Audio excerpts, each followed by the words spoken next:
උඹට ඕලවල් එහෙමත් ළඟයිනේ. අපි යන් තාත්තා හම්බෙලා එමු. ඔව්නේ අයියේ අනිද්දා ඕලෙවල්නේ තාත්තා හම්බෙලා එමු.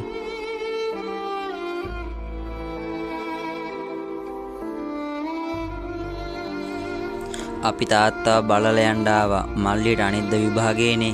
ඔව් තාත්තේ මං අනිද්දා ඕලෙවල් ලියනවනේ. තාත්තා දැන් ගෙදර එන්නෙත් නෑනේ. අපි ආවා ඉතින් අද තාත්තව පොඩ්ඩක් බලලා යන්න.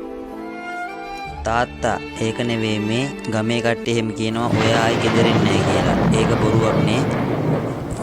තාත්තා ඉතින් ඕලෙවල් ලියන්න යන දවසේ ගෙදර ඉන්නේ නෑනේ. ඒකයි අද ආවේ ඉතින්. මං ආවේ තාත්තගෙන් ආශිර්වාද අරන් යන්න. මට ආශිර්වාද කරනවද තාත්තේ? යන්නේ මල්ලි අපි දැන් ගෙදර. අම්මා එහෙම අපි එන්නකල් බලන් ඉන්නවා ඇති. ඔව්නේ අයියේ හවස් වෙනවනේ අපි යන්. එහෙනම් තාත්තේ මට ඕලෙවල් පාස් වෙන්න කියලා ආශිර්වාද කරන්න.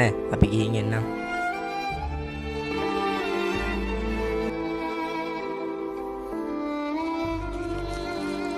තාත්තේ අපේ මල්ලි ඕලවල් පාස්. තාත්තා මට ආශිර්වාද කරපු හින්දාම මම ඕලෙවල් පාස්. තාත්තා ඉක්මනට ගෙදර එනව නේද? දහඩිය